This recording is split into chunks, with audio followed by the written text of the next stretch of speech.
السلام علیکم ورحمۃ اللہ وبرکاتہ۔ آج کا ہمارا لیسن ہے میم ساکن کے دوسرے قاعدے کے بارے میں۔ اس لیسن میں ہم بات کریں گے میم ساکن کے دوسرے قاعدے کے بارے میں۔ اس سے پہلے والے لیسن میں ہم نے بات کی تھی میم ساکن کے پہلے قاعدے کے بارے میں، یعنی ادغام شفوی کے بارے میں۔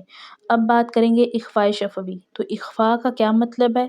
اخفاء کے معنی ہے چھپا کر پڑھنا، جبکہ شفوی کہتے ہیں ہونٹوں سے ادا ہونے والا، کیونکہ حرف با اور میم دونوں ہی ہونٹوں سے ادا ہوتے ہیں۔ ادغام میں ہم نے پڑھا تھا کہ میم ساکن کے بعد حرف میم آ جائے، جبکہ اخفاء شفوی کب ہوتا ہے؟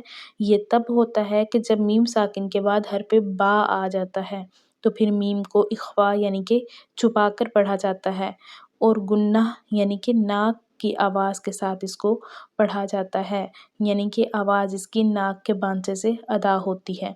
قرآن پاک سے اس کو سمجھ لیتے ہیں۔ بسم اللہ الرحمن الرحیم۔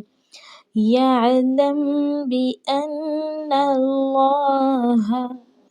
اب یہاں دیکھیں نون ساکنہ کے بعد حرف با ہے، تو حرف با آ جانے سے یہاں پر اخفاء شفوی ہوگا، یعنی کہ ہم نے میم کو زیادہ ظاہر نہیں ہونے دینا، بلکہ ہم نے یہاں پر گنہ کرنا ہے، یعنی کہ آواز کو چھپائے رکھنا ہے۔ ایک اور مثال دیکھ لیتے ہیں قرآن پاک سے۔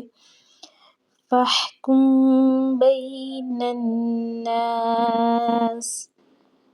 اب یہاں پر دیکھیں میم ساکن کے بعد حرف با ہے، فَاحْكُم بَيْنَ النَّاسِ، یعنی کہ حرف با کے آ جانے سے یہاں پر اخفاء شفوی ہوگا۔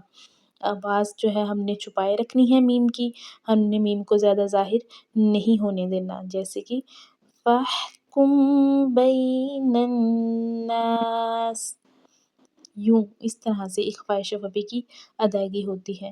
تو یہ تھا آج کا ہمارا لیسن، میں امید کرتی ہوں آپ کے لیے ہیلپ فل ہوگا۔ اگلے قاعدے کو دیکھنے کے لیے میرے ساتھ جڑے رہیں، میرے چینل کو سبسکرائب کر لیں اور میری ویڈیو کو لائک اینڈ شیئر کر دیں۔